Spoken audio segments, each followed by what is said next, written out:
मंत्र पाठ। ओम सहनावतु सहनौ भुनक्तु सह वीर्यं करवावहै तेजस्विनावधीतमस्तु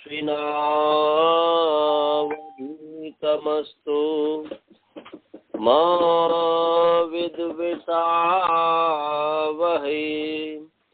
ओम येन धौता गिरः पुंसां विमलैः शब्दवारिभिः तमश्चाज्ञानजं भिन्नम् तस्मै पाणिनये नमः। वाक्यकारं वरुरुचिं भाष्यकारं पतञ्जलिं पाणिनी सूत्रकारं च प्रणतोऽस्मि मुनित्रयम्। ओम शांति शांति शांति। सभी को सादर नमस्ते, सभी को प्रणाम। आइए आप सभी का जो है रत्नावृत्ति पाठ में स्वागत है। ईश्वर की असीम अनुकंपा से, असीम कृपा से अभी हम जो है दूसरे अध्याय के तीसरे पाद पढ़ रहे हैं। हमने कल यस्मादधिकमेश्वर बचतम तत्र सप्तमी पढ़ाया था। आज है पंचम्य पांग परिभी। तो पंचम्य पांग परिभी, पंचमी इकारांत स्त्रीलिंग पंचमी शब्द प्रथमाविभक्ति एक वचन है। अपांग परिभी इकारांत पुंलिंग अपांग परि शब्द तृतीया विभक्ति बहुवचन है। समास है अपश्च आंग च परिश्च अपांग परयः और अपांग तहि अपांग परिभी। तीसरी तरह योग द्वंद्व समास हो गया। ऊपर से कर्म प्रवचनीय युक्त द्वितीया जो 2, 3, 8 नंबर सूत्र है उससे कर्म प्रवचनीय की अनुवृत्ति आ रही है। और अर्थ क्या हो गया जी? अर्थ बन गया कि अपांग परिभी माने तो कर्म प्रवचनीय ही अपांग परिभी योगे पंचमी भवति। माने अपांग परिभी कर्म प्रवचनीय ही अपांग परिभी, कर्म प्रवचनीय संजक जो अप आंग और परि शब्द के योग में पंचमी विभक्ति होती है। तो ओम पंचमी विभक्ति होती है तो कर्म प्रवचनीय ही अपांग परिभी योगे अर्थात युक्ते शब्दे पंचमी विभक्ति भवति। ये द्वितीय का अपवाद है, द्वितीय विभक्ति का अपवाद है। उदाहरण है अपत्रिगर्तेभ्यो वृष्टो देवः वृष्टः अपत्रिगर्तेभ्यः देवः अपत्रिगर्तेभ्यः वृष्टः। यह है त्रिगर्त से को छोड़ करके, त्रिगर्त को छोड़ करके वर्षा हुई और जालंधर देश जो है उसको छोड़कर वर्षा हुई। ऐसे ही आ पाटलिपुत्रात् वृष्टो देवः, अब आंग है आ पाटलिपुत्रात् वृष्टो देवः, पाटलिपुत्र तक वर्षा हुई या पाटलिपुत्र को छोड़ करके वर्षा हुई, ये दोनों अर्थ हो सकता है। पाटलिपुत्र को लेकर के वर्षा हुई। ऐसे ही परित्रिगर्तेभ्यो वृष्टो देवः, त्रिगर्त को छोड़ करके, त्रिगर्त जो देश है जालंधर उसको छोड़ करके वर्षा हुई। तो ये यहाँ पर है। और यहाँ पर जो है आंग के योग में जैसे है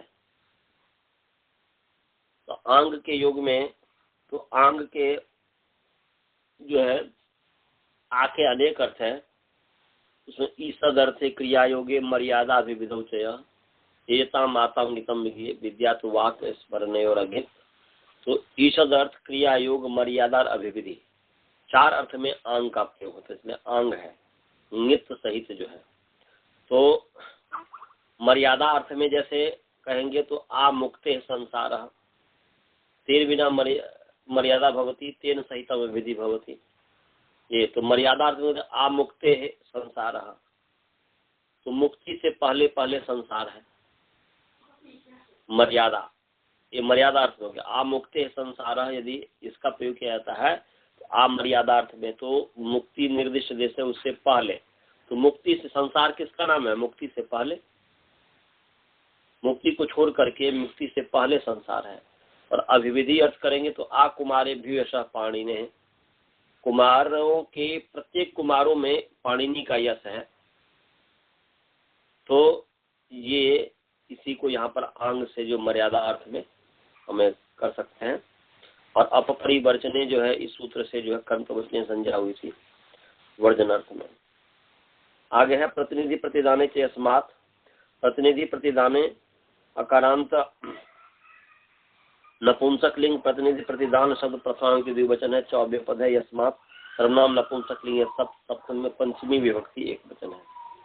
तो अर्थ क्या बन गया? ऊपर से अनुवृत्ति आ रही है पंचमी की और कर्म प्रवचने युक्ते की। तो अर्थ क्या बन गया जी? अर्थ बन गया कि यस्मात्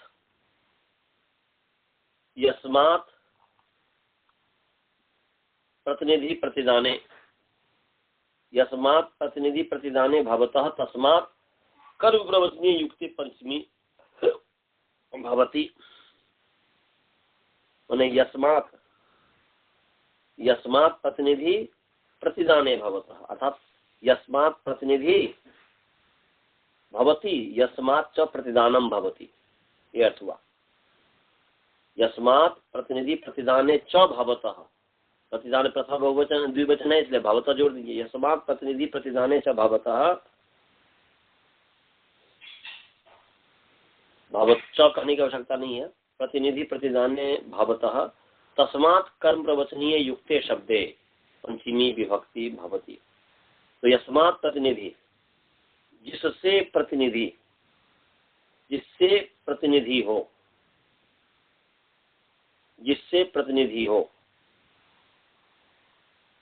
और जिससे प्रतिदान हो, ये 2 अर्थ हुआ। जिससे प्रतिनिधि हो और जिससे प्रतिदान हो। तो प्रतिनिधि क्या है जी? प्रतिनिधि का मतलब क्या होता है? प्रतिनिधि का मतलब होता है मुख्य सदृश प्रतिनिधि। जैसे कोई किसी का प्रतिनिधि बन करके, जैसे प्रधानमंत्री को यहाँ पर बुलाया जाए मोदी जी को, और मोदी जी की व्यवस्था करने यदि नहीं आ पाए तो वो अपने बदले में किसी दूसरे को भेज देते हैं, तो उनका प्रधानमंत्री का प्रतिनिधि बन करके कोई आता है। तो प्रतिनिधि माने मुख्य सदृश, प्रतिनिधि माने मुख्य सदृश, माने मुख्य के जो समान है। प्रधानमंत्री नहीं आए परंतु उन्हीं के समान उनको भेज दिया गया, उन्हीं का पावर दे करके भेज दिया गया। तो मुख्य सदृश प्रतिनिधि, ये है प्रतिनिधि का अर्थ। प्रतिदान का अर्थ है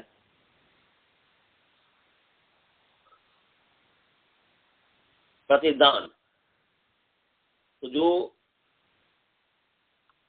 प्रतिदान है, दत्तस्य प्रति निर्यातनम इति प्रतिदानम, दत्तस्य प्रति निर्यातनम इति प्रतिदानम।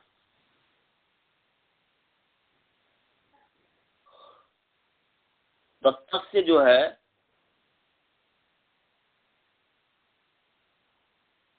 दिए हुए,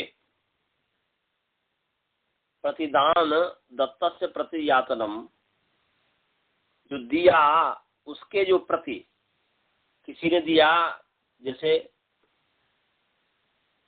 हमने उड़द दिया उसके बदले में उसने तिल दिया, या हमने तिल दिया उसके बदले में उसने उड़द दिया, तो ये प्रतिदान है, इसको प्रतिदान कहते हैं। हाँ बोलिए।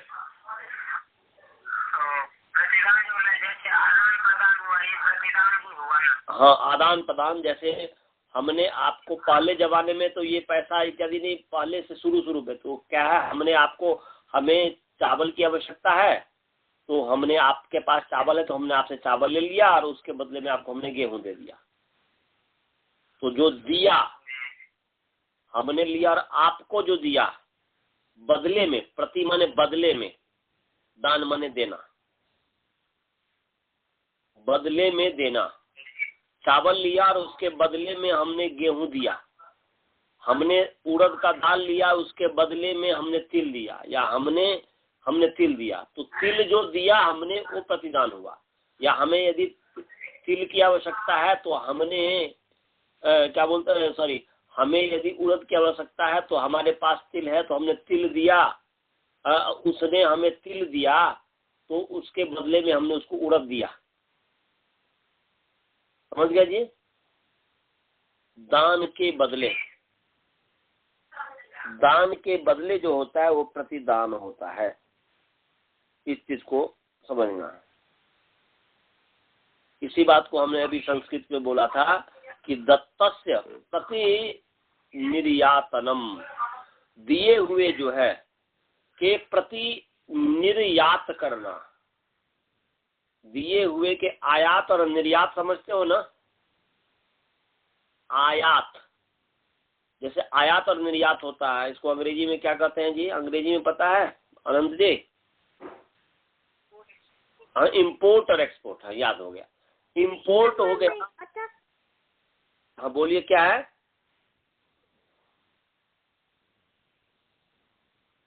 कोई कुछ बोल रहे थे शायद।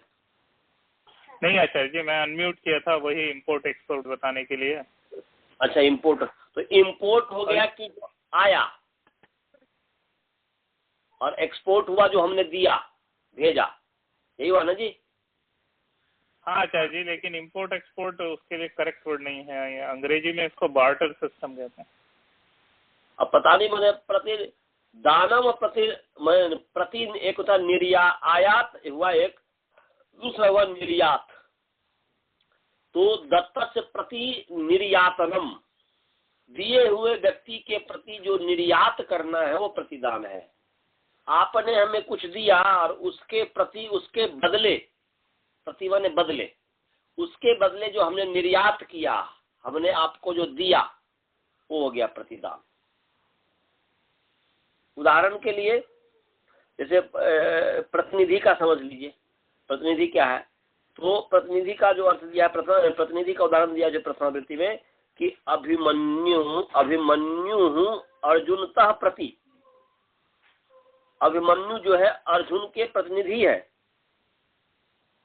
अभिमन्यु अर्जुनतः प्रतिनिधि, अभिमन्यु अर्जुन का प्रतिनिधि है। और प्रद्युम्न वासुदेवतः प्रति, प्रद्युम्न जो है वासुदेव का प्रतिनिधि है, उस वासुदेव के सदृश है। वासुदेव माने कृष्ण, कृष्ण के सदृश है या आसीत था। और अभिमन्यु अर्जुनतः प्रति आसीत, अभिमन्यु जो है अर्जुन के समान था। तो मुख्य के सदृश, अर्जुन हो गया मुख्य, प्रति सदृश हो गया मुख्य सदृश। तो अर्जुन के समान था या अर्जुन के प्रतिनिधि था या अर्जुन का प्रतिनिधि है, था क्योंकि भूतकाल इसलिए था दे देंगे। और प्रद्युम्न वासुदेव का प्रतिनिधि था। तो या है आगे है प्रतिदान। देवदत्त माशान अस्मै तिलेभ्यः प्रतियच्छति।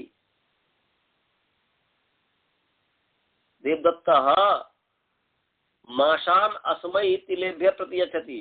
देवदत्त जो है उड़द को जो है, माश माने उड़द, उड़द को जो है तिल से बदलता है, तिल से अस्मै प्रतियच्छति। उसके युग में चतुर्थी व्यक्ति हुई है, यक्ष के युग में। तो तिलों से इसके लिए उड़द को बदलता है। माने तो देवदत्त माशान माशों को अस्मय इसके तिलों, माने इस व्यक्ति के मासान देवदत्त मासान मासों को तिलों से बदलता है। इससे ये हो गया तिलेभ्य प्रति मासान अस्मय प्रयच्छति, तिलों से उड़द को बदलता है, तिलों से उड़द को बदलता है। प्रति प्रजन्म तिलेभ्य प्रति माशान अस्मय प्रत्यच्छति, तो तिलों से माशो उड़द को या तिलों के बदलता, तिलों के बदले में शब्दार्थ हो जाएगा। तिलेभ्य प्रति तिलों के बदले में माशो उड़द से बदलता है, उड़द बदलता है, उड़द से मतलब ये करता है। तो तीनों से उड़द जो है बदला जा रहा है, इसलिए यहाँ पर जो है पंचमी विभक्ति हो गई है। समझ गया जी? देवदत्ता हमने करता है इसलिए कर दिया कि देवदत्ता माशान अस्मयी तिलेभ्य प्रत्यच्छति। देवदत्त जो है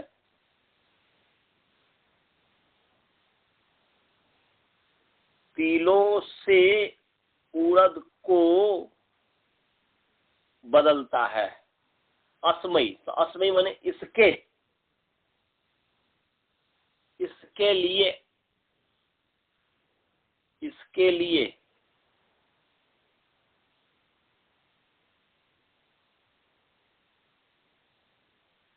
क्योंकि देवदत्ता माशान प्रत्यच्छति, माशों को बदलता है तिलों से, तो अस्मयी तिलेभ्य इसके तिलों से, यहाँ पर ये भाव निकलता है। या क्योंकि यक्ष के युग में तृतीया होती है, जैसे होते ना मैया मुझको दो, तो इसको, इसके तिलों को, इसके उड़द को तिलों से बदलता है, ऐसा हो जाएगा। देवदत्त इस माशान अस्मयी इसके उड़द को तिलों से बदलता है, अर्थात देवदत्त जो है उड़द को तिलों के प्रति इसके लिए देता है। ऐसा शब्दार्थ कर लो कि देवदत्त मासान अस्मयी तिलेभ्य प्रत्यच्छति, मतलब ये हुआ कि देवदत्त जो है उड़द को इसके लिए तिलों के प्रति देता है। माने उसको तिलों के प्रति, माने तिल जो है उसके पास तिल है, तिलों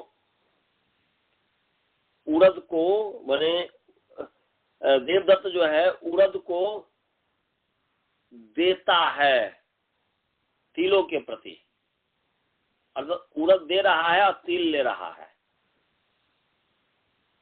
ये हुआ देवदत्त इस व्यक्ति के उड़द को तिलों से बदलता है, तो तिल उसके पास है और उड़द को, माने उड़द ले रहा है और तिल दे रहा है, ये भाव हुआ।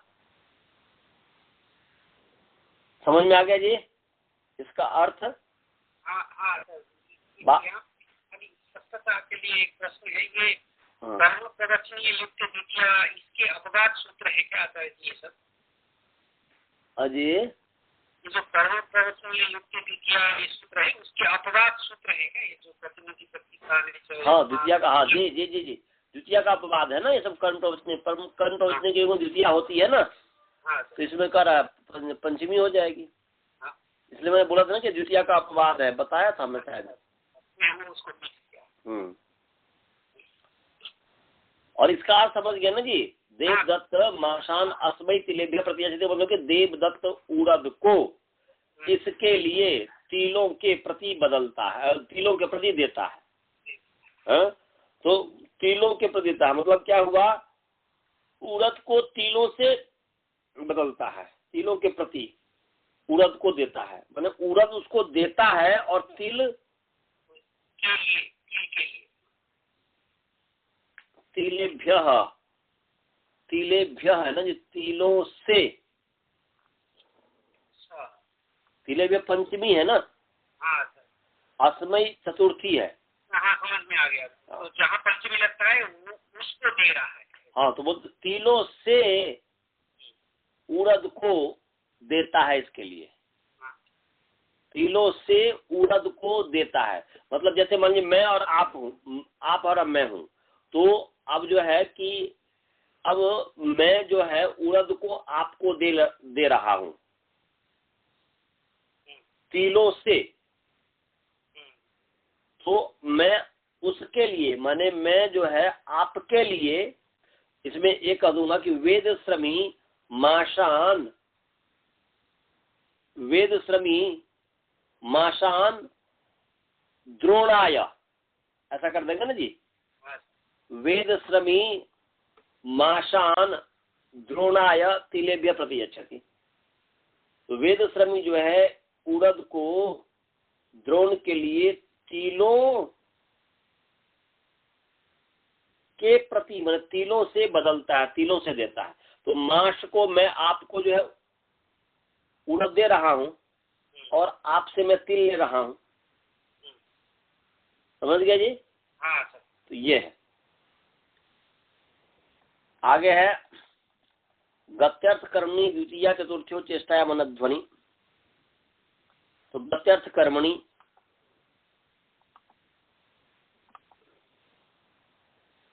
गत्यर्थ कर्मणि नकारांत नपुंसक लिंग, नकारांत नपुंसक लिंग गत्यर्थ कर्मण शब्द सप्तमी विभक्ति एक वचन। द्वितीया चतुर्थ्यौ इकारांत स्त्रीलिंग द्वितीया चतुर्थी शब्द तथा द्विवचन है। चेष्टायाम आकारांत स्त्रीलिंग चेष्टा शब्द सप्तमी विभक्ति एक वचन है। और अनध्वनि, अनध्वनि नकारांत पुंलिंग अनध्वन शब्द सप्तमी विभक्ति एक वचन है। समास गत्यर्थ कर्मणि में समास है। तो गति अर्थ येषाम, गति अर्थो येषाम, गति अर्थ येषाम अर्थो येषाम ते गत्यर्था। जिन धातुओं का अर्थ गति है वे धातु गत्यर्थक हुए। जिन धातुओं का अर्थ गति है, जैसे अग धातु का अर्थ है, तीन धातु का अर्थ है, अक धातु का अर्थ है, तो जो भी गत्यर्थक धातु हुए, तो गति अर्थो येषाम ते गत्यर्था। येषाम धातु नाम अर्थ गति अस्ति, जिन धातुओं का अर्थ गति है वो सभी धातु गत्यर्थक हुए। और गत्यर्थक हुए। और गत्यर्था नाम धातु नाम कर्म इति गत्यर्थ कर्म। गत्यर्थक धातुओं का जो कर्म होगा उसको गत्यर्थक कर्म कहेंगे। गत्यर्थक धातुओं का जो कर्म होगा उसको गत्यर्थ कर्म कहेंगे। तो ये जो हो गया पहले बहुब्री समास, फिर जो है षष्ठी तत्पुरुष समास हो गया बहुब्री ही गर्भ षष्ठी तत्पुरुष समास। द्वितीया चतुर्थियों में समास है द्वितीया चतुर्थी च इति द्वितीया चतुर्थ्यौ, या द्वितीया चतुर्थी च इति ते द्वितीया चतुर्थ्यौ इति तरयोगजन हो गया। न अध्वा अनध्वा तस्मिन् अनध्वनि नहीं तत्पुरुष समास। तो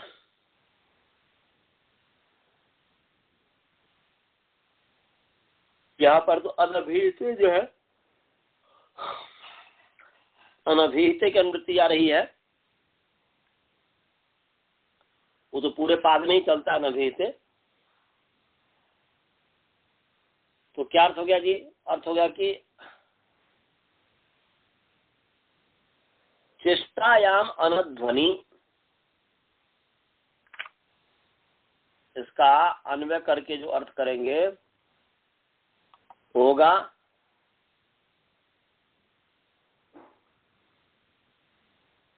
या इसको ऐसा कीजिए कि अनध्वनि, अनध्वनि गत्यर्थ कर्मणि, अनध्वनि गत्यर्थ कर्मणि द्वितीया चतुर्थ्यौ भवतः।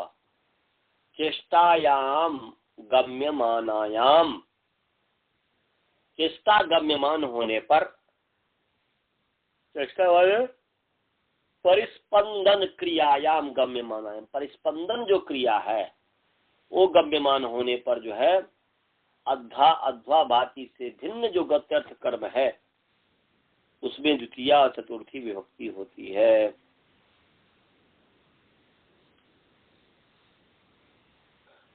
इसको तो ये अब दूसरे तरीके से भी कह सकते हैं कि चेष्टा क्रियायाम गत्यर्था नाम धातु नाम, चेष्टा क्रिया वाले जो गत्यर्थक धातु हो, चेष्टा क्रिया माने चेष्टा क्रियायाम गत्यर्था नाम धातु नाम कर्मणि द्वितीया चतुर्थ्यौ विभक्ति भवतः अध्वा वर्जिते, तो अनभिहिते कर्मणि, अभिहिते कर्म, अनभिहिते का कर्म क्या संबंध है, तो अनभिहिते कर्मणि माने अध्वा वर्जित अनभिहित कर्म में। उदाहरण के लिए द्वितीया जैसे ग्रामं गच्छति देवदत्तः,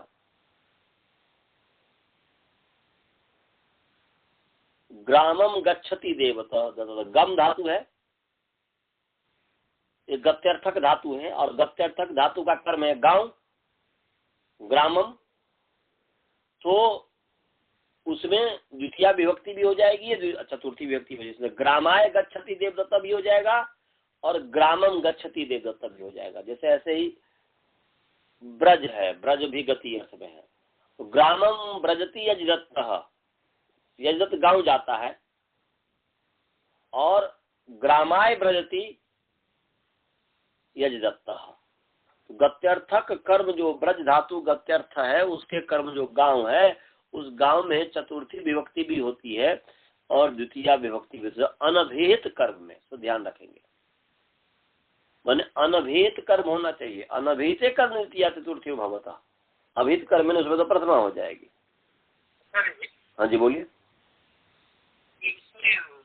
कर्मणि द्वितीया से ही द्वितीया हो जाती, तो गत्यर्थक में भी तो उसी से कर्मणि द्वितीया हो जाती, खाली चतुर्थी बोलना चाहिए। बहुत सुंदर, बहुत अच्छा। इनका प्रश्न ये है द्रोण जी का कि भाई जब कर्मणि द्वितीया से द्वितीया हो जाती तो केवल चतुर्थी कहना चाहिए था। यदि हम केवल चतुर्थी कहते, गत्यर्थ कर्मणि द्वितीय चतुर्थी कहते तो उसका अपवाद हो जाता ना। अच्छा, नहीं समझ में आ गया सर। हाँ, उसका अपवाद हो जाता ना, तो फिर उसको बाद लेता ना। और जब ये कर देते तो द्वितीया भी है चतुर्थी भी है, समझ गए। तो यहाँ पर गत्यर्थ कर्मणि क्यों कहा जा रहा है, तो गत्यर्थक इसलिए क्या है कि जैसे ओदनम पचती देवदत्ता यहाँ पर न हो, समझ गए। और चेष्टायाम जो है, चेष्टायाम को कहा, चेष्टा क्रिया वाले जो गत्यर्थ कर्म हो। तो अब जैसे उदाहरण के लिए कि मैं कहूं कि मनसा पाटलिपुत्रम गच्छति द्रोणः,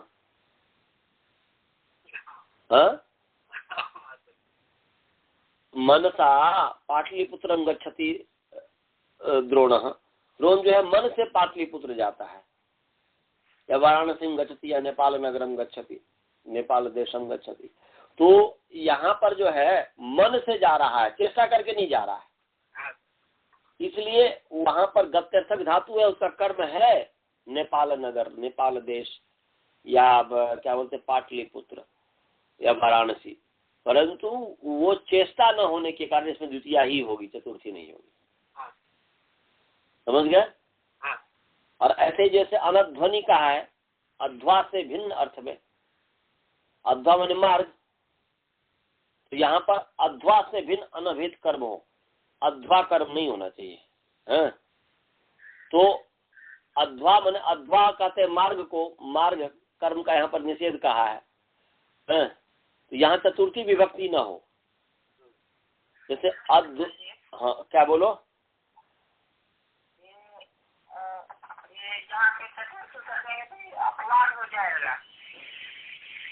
यदि इनका प्रश्न ये था द्रोण जी का कि जब कर्मणि द्वितीया से द्वितीया हो ही रहा है तो गत्यर्थ कर्मणि द्वितीया चतुर्थ्यौ तो यहाँ पर केवल चतुर्थी कहते ना, द्वितीया तो उसी से प्राप्त था ही, तो यहाँ पर चतुर्थी केवल कह देते, फिर द्वितीया ग्रहण क्यों किया, प्रश्न ये था। तो हमने इसका उत्तर दिया कि यदि यहाँ पर द्वितीया नहीं कहते, चतुर्थी केवल कहते, तो उसका अपवाद विशेष हो जाता ना, कि भाई उसको बांध देता कि भाई गत्यर्थ कर्म में चतुर्थी होती है, अन्य में द्वितीया होती है, ऐसा अर्थ हो जाता ना। चतुर्थी का निषेध अपवाद बने विशेष, अपवाद का मतलब विशेष, तो उसको बांध देता ना। अपवाद सबसे अधिक बलवान होता है ना, अपवाद सबसे अधिक बलवान होता है, समझे। तो इसीलिए द्वितीय पढ़ना जरूरी है। अध्वनि क्यों पढ़ा यहाँ पर, अध्वनि क्यों कहा, माने अध्वा से भिन्न कर्म होना चाहिए। अध्वा से अनध्वनि कर्मणि, अनध्वनि कर्मणि का विशेषण है, अनभिहिते अनध्वनि कर्मणि, माने अध्वा वर्जिते अनभिहिते कर्मणि। अध्वा भी, जैसे उदाहरण के लिए देवदत्त अध्वानम गच्छति, देवदत्त अध्वानम गच्छति, तो देवदत्त रास्ता पर चलता है। देवदत्त कहाँ चलता है जी, रास्ता, और रास्ते पर चलता है, रास्ता को जाता है, रास्ता पर चलता है, रास्ता को जाता है, माने रास्ता पर जाता है, माने रास्ता को जाता है। तो यहाँ पर जो है अध्वा शब्द जो है कर्म है, तो कर्म द्वितीया से यहाँ पर द्वितीया हो गई है। तो यहाँ पर चतुर्थी निषेध के लिए यहाँ पर अनध्वनि कहा है कि अनध्वनि माने चतुर्थी विभक्ति यहाँ न हो, द्वितीया तो हो ही जाएगा कर्म द्वितीया से। इसलिए अनध्वान माने अध्वानम मार्गम, अध्वानम मार्गम गच्छति।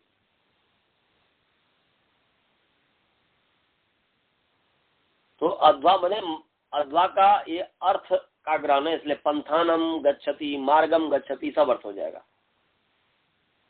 समझ गए। तो ये है, तो हमने बताया था कि द्वितीय ग्रहण क्यों किया, तो अपवाद विषय जो है उसमें भी हो जाए।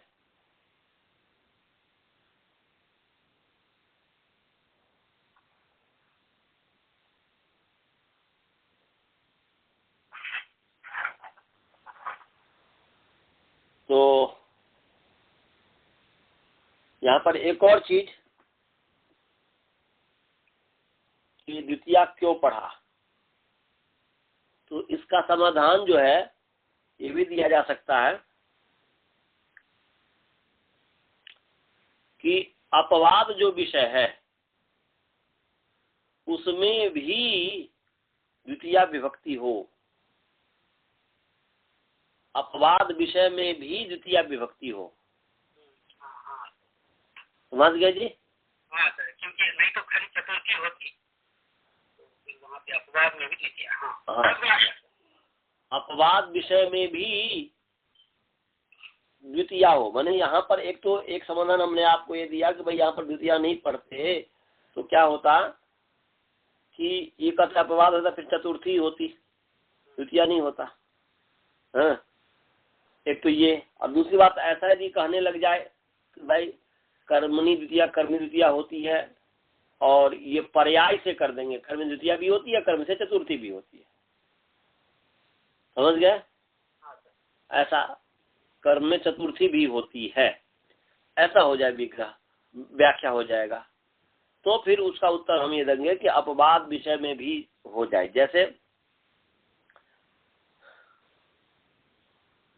जैसे कि गांव में जाने वाला, गांव को जाने वाला, या गांव को देवदत्त, जैसे देवदत्त गांव जाएगा, या गांव को जाने वाला, ये जाएगा नहीं, देवदत्त माने गांव को जाने वाला, तो ग्रामम गंता देवदत्त, क्या है जी, ग्रामम गंता देवदत्त, और ग्रामाय गंता देवदत्त, क्योंकि ये गत्यर्थक का कर्म है ना जी, गम धातु का कर्म है गांव से चतुर्थी विभक्ति भी हो गई।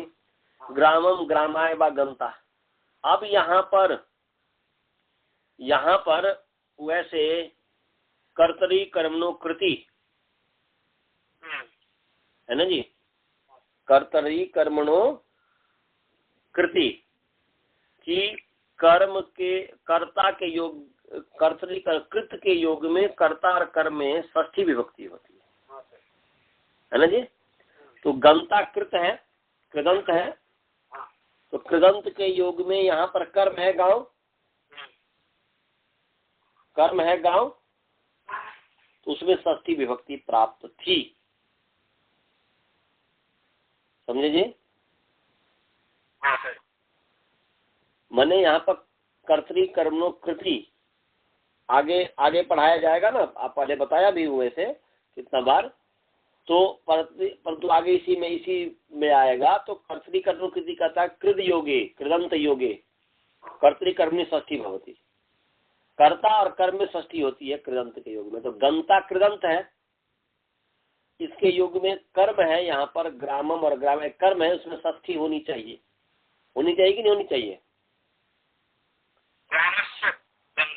ग्रामस्य गंता ऐसा होना चाहिए। हाँ, तो ग्रामस्य गंता नहीं होगा, ग्रामम गंता ही होगा, ग्रामाय गंता ही होगा। तो कृत योग लक्षण जो षष्ठी यहाँ नहीं होगा, अपितु द्वितीया ही होगा, इसलिए द्वितीया ग्रहण किया है। समझ गए जी? हाँ सर। द्वितीया ग्रहण क्यों किया? तो कृत योग षष्ठी न हो इसलिए। कृत योग षष्ठी न हो इसलिए। हाँ, कृदंत योग में कृदंत योग लक्षणा षष्ठी न हो, बल्कि द्वितीया ही, इसलिए ग्रामम हो गया, ग्रामम हो गया। समझ गया? हाँ सर। ये तो ग्रामम है और ग्रामम खोलिए।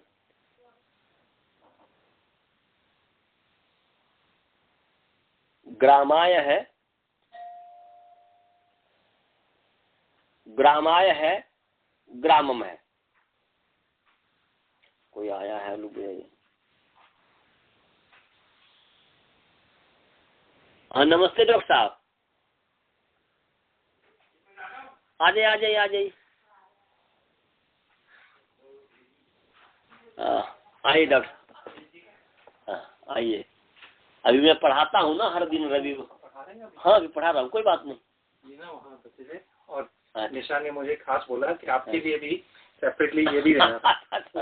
उसका चेक ऑलरेडी उसके चेक में आपके लिए ले गया था। अच्छा ठीक है। लेकिन निशा ने कहा कि मुझे ना इस बार उसको ना टाइम नहीं मिला। यूजुअली वो आपके लिए कुछ कपड़ा वगैरह लेती है। अच्छा, टाइम नहीं मिला, तो कोई बात पंडित जी को जरूर प्लीज कहना। कोई बात नहीं, बहुत बहुत धन्यवाद जी। अभी मैं पढ़ा रहा हूँ, नहीं तो मैं उठ जाता है, क्योंकि हर दिन में मतलब।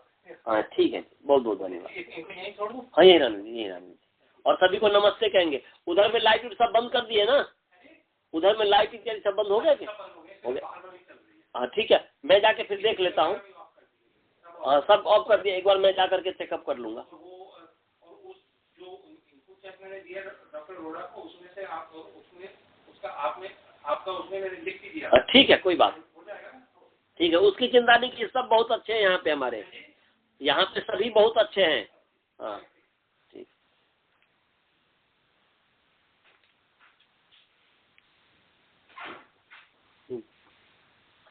हाँ सॉरी।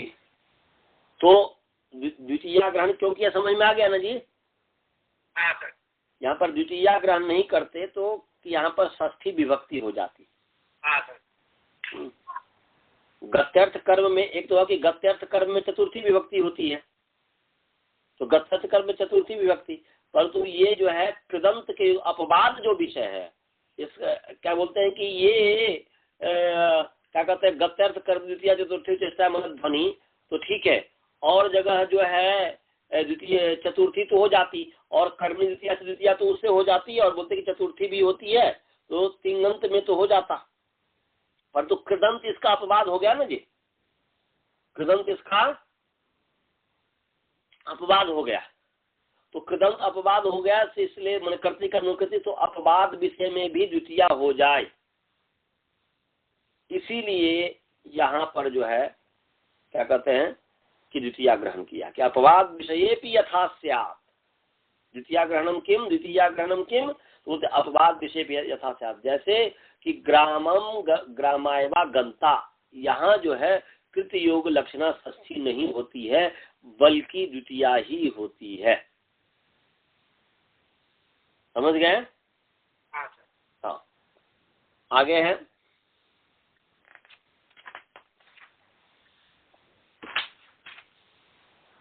चतुर्थी संप्रदाने। चतुर्थी संप्रदान, चतुर्थी इकारांत स्त्रीलिंग चतुर्थी शब्द प्रथमा विभक्ति एक वचन है, और संप्रदाने अकारांत नपुंसक लिंग संप्रदान शब्द सप्तमी विभक्ति एक वचन है। ऊपर से अनभिहित के मृत्यु आने से अनभिहित संप्रदाने चतुर्थी भवति। अनभिहित संप्रदान में चतुर्थी विभक्ति होती है, अनभिहित संप्रदाने चतुर्थी विभक्ति भवति।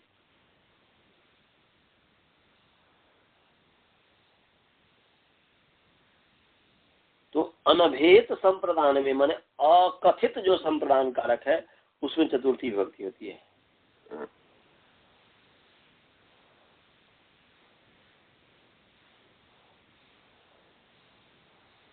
तो यहाँ पर एक तो शंका ये हो सकती है कि भाई यहाँ पर द्वितीया के बाद तृतीया होनी चाहिए ना, पहले तृतीया का विधान होनी चाहिए कि नहीं, हो सकता है कि नहीं। तो यहाँ पर द्वितीया विभक्ति के पश्चात तृतीया विभक्ति होनी चाहिए, इसको छोड़ करके चतुर्थी विभक्ति का विधान किया है। हाँ, तो प्रसंगवश चतुर्थी विभक्ति का विधान किया है।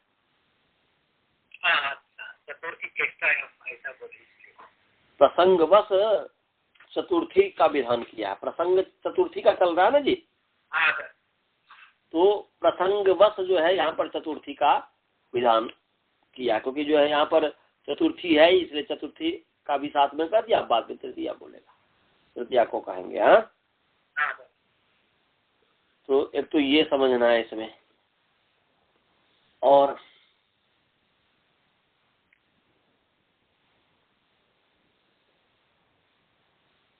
फिर यहाँ पर शंका ये हो सकती थी, दूसरी शंका ये हो सकती थी कि भाई द्वितीया चतुर्थ्यो चेष्टा वाला ध्वनि, तो ऊपर से चतुर्थी की अनुवृत्ति आ ही जाती, तो यहाँ पर चतुर्थी क्यों पढ़ा,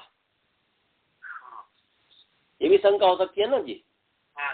तो उसका उत्तर ये है कि द्वितीया की अनुवृत्ति को हटाने के लिए यहाँ पर चतुर्थी पढ़ी। समझ गए जी? आनंद आ रहा है ना? भगवान पाणिनि जी ने कितनी बुद्धिमत्ता से किया है।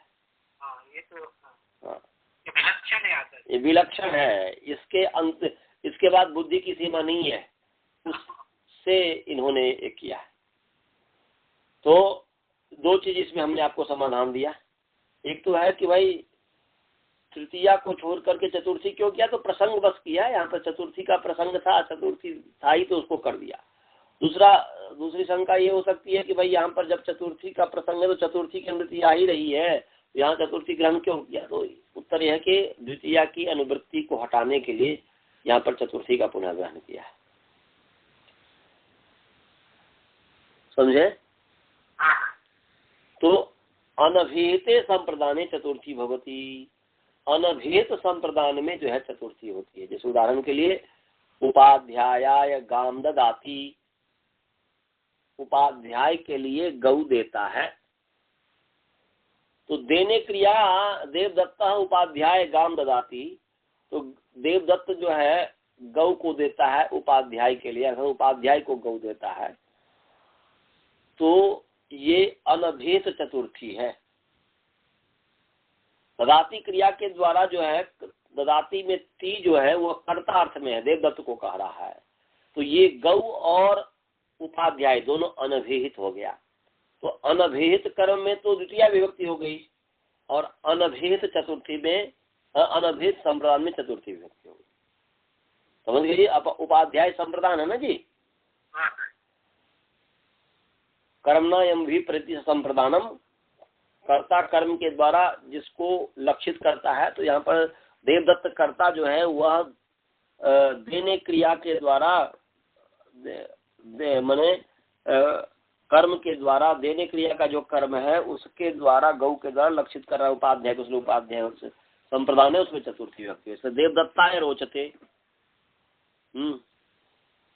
देवदत्त को अच्छा लगता है, चतुर्थनाम प्रियमान से चतुर्थी संप्रदान हुई थी। और पुष्पेभ्य स्पृहति इत्यादि। तो देवदत्त को देवदत्ताय मोदक रोचते, देवदत्त को लड्डू अच्छा लगता है। बालक पुष्पेभ्यो स्पृहति, बालक जो है फूल को स्पृहति चाहता है, फूल को प्राप्त करना चाहता है। तो देवदत्ता उपाध्याय गाम ददाती में तो कर्मणयम ही प्रति संप्रदानम था, संप्रदान में भक्ति हुई है, संप्रदान संज्ञा हुई है, फिर चतुर्थी संप्रदान से ये हुई है। और देवदत्ताया मोदक रोचते में रुचर्थनाम प्रियमान, और स्पृहरीक्षित से उसमें स्पृहा वाला में हो गया। इस तरीके से ये कर देंगे, इसमें कोई विशेष बात नहीं है। समझ गए जी?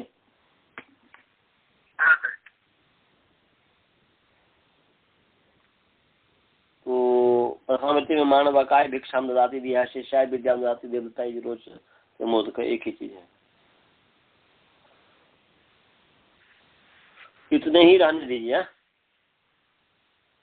क्योंकि आजला की नींद मुझे नहीं आ रही है, परंतु यह कि सुबह में मुझे 3 बजे उठना होगा पढ़ने के लिए, क्योंकि आजकल मैं 3 बजे उठता हूँ। तो 3 बजे आकर क्यों आता थी? 4 बजे करीब तो हाँ, मैं पहले 4 बजे उठता था, परंतु आजकल 3 बजे उठता हूँ, क्योंकि क्या बताऊँ, परीक्षा देना है ना, परसों परीक्षा। तो परसों परीक्षा देना है तो कल का पाठ रहने दें क्या? आप तैयारी कर लीजिए। आज परसों परीक्षा है आपकी, तो कल का पाठ रहने देते हैं क्या? मैं नो, कल तो पाठ होगा ही नहीं ना। कल पाठ तो होना ही नहीं है। हाँ ठीक है, ठीक। कल तो पाठ होना ही नहीं है, इसीलिए तो ऐसा कर दिया हुआ हूँ ना कि आपका जो ये जो ना थर्सडे, फ्राइडे, सैटरडे, संडे 4 दिन दिया हूँ ना। तो मैं जो है अभी 3 बजे उठूंगा और 3 बजे से पढ़ना शुरू करूंगा। आजकल जो है, आज तो एक दिन कैविटी पे पढ़ा, अभी एनाटॉमी की परीक्षा होनी है। अच्छा। हाँ, एनाटॉमी की परीक्षा होनी है परसों, और फिर जो है मंगलवार को और बुधवार को जो है परीक्षा होगी। वो उसका पूरे जो मतलब 2 तरीके का परीक्षा, अभी तक मैं जो समझा हूँ 2 तरीके का परीक्षा, एनाटॉमी की परीक्षा है, दूसरा जैसे हाइड्रोथेरेपी है, और हाँ हाइड्रोथेरेपी, बहुत सारे उसमें मिक्सचर है। तो उसकी परीक्षा है कि कथा कहाँ पर जो है कंट्राडिक्शन होना चाहिए, कहाँ पर इंडिकेशन होना चाहिए, मैंने कहाँ पर यदि मान लीजिए कोई यदि मसाज करना है तो कहाँ पर नहीं करना चाहिए, कहाँ पर करना चाहिए इत्यादि का। तो बुधवार को ये है। तो कल तो मैं जो एनाटॉमी जो है कितने से तैयारी भी कर रहा हूँ, परसों है तो मैं सुबह से तैयारी करना है मुझे। ये बस 8 महीना तक का ही है, 8 महीना के बाद तो फिर जैसे चल रहा है मंडे टू फ्राइडे वैसे ही चलेगा फिर। तो मंत्र पाठ करें। ओम पूर्णमदः पूर्णमिदं पूर्णात् पूर्णमुदच्यते पूर्णस्य पूर्णमादाय पूर्णमेवावशिष्यते। ओम शांति शांति शांति। नमस्ते। नमस्ते आचार्य जी।